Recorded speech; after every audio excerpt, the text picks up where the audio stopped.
Regardons les top lists du Gunhammer Open Canada. Pour commencer, nous allons regarder la liste des sœurs de bataille. Dans cette liste, nous avons un bataillon Bloody Rose.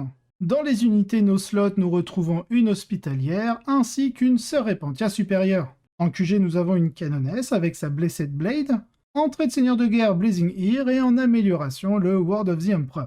Ensuite, nous avons le classico Célestine et ses Germinae supérieures, ainsi que Morvenval en seigneur de guerre avec son trait de seigneur de guerre. En troupe, nous retrouvons 3 unités de sœurs de bataille. En élite, nous avons une Dogmata avec le Chorus of Spiritual Fortitude et le Verse of Holy Pity, ainsi que la relique The Sigil Ecclesiasticus.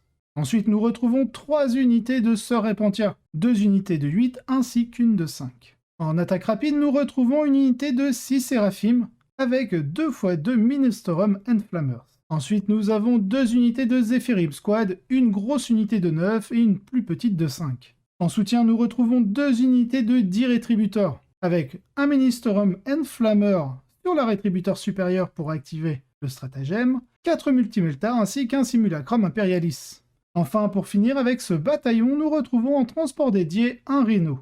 Dans ce showdown, nous retrouvons une liste orc. Regardons ce qu'elle donne. Nous sommes déjà de culture goth. Dans cette brigade, dans les no-slots, nous retrouvons un nob sur Smash a Squig. En QG, le boss Zagstruck, un warboss classique à pied, avec comme trait de seigneur de guerre le Brutal But Cunning et la relique d'Aquila Claw. Pour ce qui est des équipements standards, nous avons mis un combi Scorcha. En troisième et dernier choix de QG, nous retrouvons un World Boys avec en pouvoir psychique le Warpass et le Dead Jump. En troupe, nous avons 3 unités de Beast Naga Boys, une unité de D-Boys avec l'amélioration Truck Boys pour pouvoir débarquer une fois que le truck aura bougé, ainsi que 2 unités de Gretchen.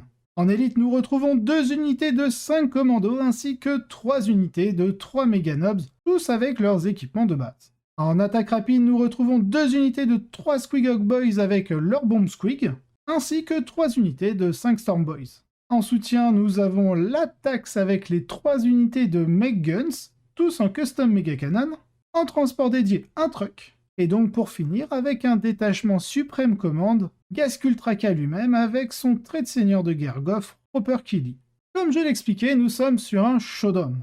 Il peut souvent être très difficile pour les autres armées de mêlée de jouer contre Bloody Rose, simplement à cause de l'efficacité de leurs menaces de mêlée. Ils sont très souvent moins chers que leurs adversaires, mais ils sont capables d'aplatir de manière fiable des unités d'une classe de poids supérieure, soit sur l'interruption, soit lorsque les Repentia meurent. Ils ont également d'excellents secondaires, donc si leur trade efficace vous empêche de prendre l'avantage contre eux, cela peut s'avérer très mauvais pour vous. Tout cela fait que lorsque j'ouvre une partie orc contre Sister, je m'attends à ce qu'elle soit largement en faveur des sœurs. Mais celle-ci est une exception. Cette liste orc a l'air très bien réglée pour défier les sœurs à leur propre jeu. Elle a beaucoup de petites unités qui, grâce à leur goff et potentiellement sous WAG, frappent assez fort pour qu'on ne puisse pas les ignorer, mais ne sont pas si chères que les perdre soit une tragédie qui mette fin à la partie. Là où cela pourrait être un léger inconvénient, c'est dans les parties où vous devez éliminer une grosse unité durable comme les Terminators du chaos améliorés. Mais ici, c'est exactement ce que vous voulez. Même avec une armure de mépris, le poids des sauvegardes à 3+, que les sœurs vont prendre à chaque fois qu'une unité de Beast Naga se connecte, vont infliger de vrais dégâts.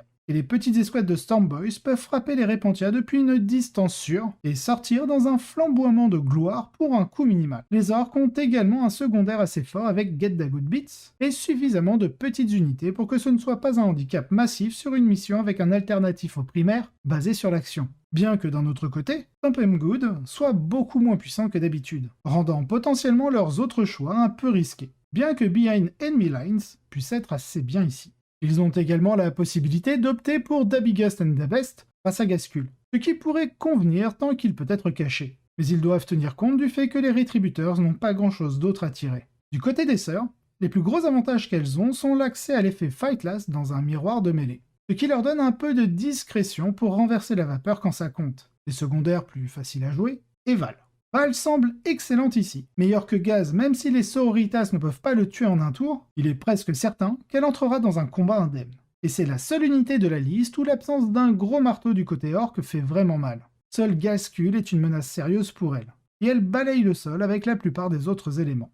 Utilisée de manière agressive, semble être un moyen de nettoyer rapidement de larges pans du plateau, à moins que les orcs ne soient très chanceux. Et elle fait également des dégâts non négligeables à distance, si elle se contente de prendre ses propres relances et de tirer des missiles à fragmentation. En conséquence, j'ai l'impression que cette partie peut aller dans les deux sens. Et si vous deviez me coincer, je dirais que les orques ont plus de chances de l'emporter. Je pense que le jeu des sororitas, c'est de minimiser la mesure dans laquelle les orques peuvent s'engager avec eux sans avoir à affronter Val.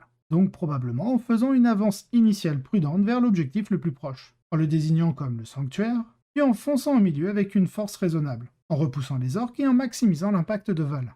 Étant donné l'environnement relativement pauvre en cible pour les Retributors, même si les orques n'ont pas grand-chose pour les engager de loin. Au moins certains d'entre eux sont probablement en train de faire leur devoir d'objectif primaire en tirant sur les orques qui poussent vers la moitié de la table des sœurs. C'est tout à fait faisable pour une victoire, mais avec ce plan, je pense que les orques sont capables d'atténuer un peu leurs problèmes secondaires, et aussi d'avoir beaucoup de chances de marquer les missions primaires. Dans ce cas, il semble que les sororitas aient tenu bon. Peut-être ont-elles réussi à éliminer suffisamment d'orques assez rapidement pour qu'il n'ait plus d'unités avec lesquelles marquer les secondaires. Les sœurs gagnent 88 à 78. Donc ce fut tout de même une guerre aux secondaires et aux primaires assez intéressante à voir. Première place, donc nous avons la liste d'Adepta Sororita. Vous connaissez tous la chanson. Les sœurs sont bonnes, Bloody Rose est bonne, cette armée est bonne. De puissantes pièces d'échange parfaites pour s'insérer dans la plupart des armées, des tirs très fiables pour les choses plus lourdes, et quelques astuces intéressantes autour de l'utilisation de Carry for the Faithful pour lancer une partie quand c'est nécessaire. La deuxième place, nous retrouvons la liste Orc en Goff, principalement discutée lors de l'épreuve de force, une version plus large de Goff qui semble être un appel à la méta pour améliorer les jeux contre les sœurs, les arlequins et les nécrons avec objectifs sécurisés, au détriment de l'absence d'outils permettant d'éliminer certains éléments du chaos et des tyrannides. En regardant le top cut, cela semble avoir été un excellent choix, amenant l'orc en finale et une défaite très serrée contre les sœurs. Passons à la troisième liste de ce tournoi, qui est une liste Aeldari et plus précisément Darkseidas Harlequin. Dans ce bataillon, nous allons retrouver en QG 3 Shadowseer. Pour ce qui est de la première Shadowseer, Warlord évidemment, nous avons en pouvoir psychique Mirror of Mind, Shard of Light et en relique The Laughing God Eyes. La deuxième Shadowseer, nous avons Mirror of Mind encore, Web Dance, et pour la troisième Shadowseer, nous avons en pouvoir psychique Twilight Paceway et Fog of Dreams. En troupe, nous allons retrouver 6 troupes de 10 joueurs, avec 3 Kiss, une Caresse et un Embrace. En attaque rapide, nous avons 2 unités de Skyweaver, une petite de 2 Skyweaver avec Canon Shuriken et Zephyr Glaive. Quant à la deuxième, nous avons une unité de 4 Skyweaver avec des Haywire Cannon et Zephyr Glaive. En soutien, nous retrouvons une unité de 3 Voidweaver avec leur Prismatic Cannon. Cette construction est prête à tirer le maximum d'avantages des kits de terrain Factorum que nous utilisons pour les Gunhammer Open, qui, en règle générale, offre une meilleure couverture pour l'infanterie que certaines configurations de tournoi, mais une protection légèrement moins bonne pour les gros véhicules. Si autant d'Arlequins Darkseidas se retrouvent parmi vous, vous allez passer un mauvais quart d'heure. Et avec un nombre terrifiant de 6 grosses piles d'infanterie, ils peuvent lancer un nombre surprenant de vagues d'agression, évaporant à chaque fois une bonne partie des unités de l'adversaire. Il sera également très difficile pour les armées qui comptent sur le maintien en vie d'unités spécifiques pour les secondaires de s'en occuper, car il a de nombreux moyens de lancer une grosse agression. Et il est très efficace pour marquer des points lui-même tout en le faisant. Ce n'est certainement pas une construction que vous voudriez essayer de jouer sur toutes les tables, mais il est extrêmement puissant lorsque vous pouvez compter sur une bonne couverture. Enfin, à la quatrième place, nous retrouvons une liste Blood Angel. Dans cette liste Blood Angel, nous retrouvons un bataillon. En commençant par le QG, nous avons le commandeur Dante en tant que seigneur de guerre avec son très héroïque Bearing. Ensuite, nous avons un Sanguinary Priest, en réacteur dorsaux évidemment, et en relique, nous avons les Dantera. En troupe, nous retrouvons 3 unités d'assaut intercesseur. En élite, nous retrouvons une unité de 5 Space Marines de la Death Company en jump pack avec 4 marteaux tonnerres. Un Sanguinary ancien avec le trait de seigneur de guerre Wreaths of War, donnant l'objectif sécurisé aux unités bases et personnages à 6 pouces autour de lui. La relique Wrath of Baal permettant d'avoir un bonus de +2 à votre caractéristique de mouvement lorsque vous faites un mouvement normal, de désengagement ou d'advance. Puis nous retrouvons les 3 unités de 5 gardes sanguiniens, toutes équipées en Uncarmine Sword.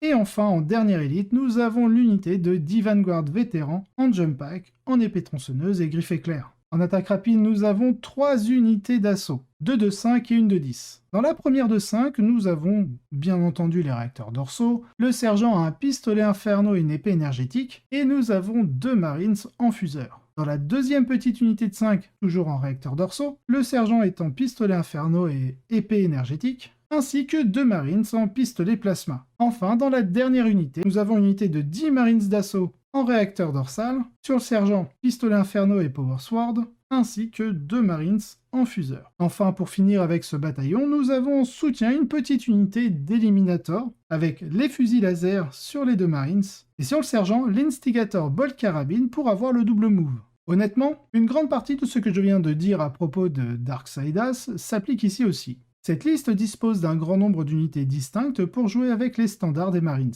Et grâce à la puissance de la tactique de chapitre des Blood Angels, elles peuvent toutes infliger une quantité au moins respectable de dégâts. J'aime aussi les pistolets infernaux de certaines escouades d'assaut qui permettent de faire des pics de dégâts en cas d'urgence. Par exemple, contre des chevaliers armigueurs en masse. En fin de compte, il s'agit d'une autre construction contre laquelle il est incroyablement difficile de jouer, à moins d'être capable de lui rendre la monnaie de sa pièce sur un large front. Et rares sont ceux qui le font. Seul le Darksiders l'ayant battu dans une partie très serrée. J'en profite pour vous inviter à regarder ma vidéo sur les Blood Angels si vous voulez plus de précision sur la faction. Sinon, passons au rest of the best. À la 5e place, nous avons Casey Stengler avec ses tyrannies dans Leviathan Good Stuff. 6e place, Kyle Thompson en Harlequin Light Saidas. Et en 7e place, Ivan Fortier en Tau par Sight Enclave.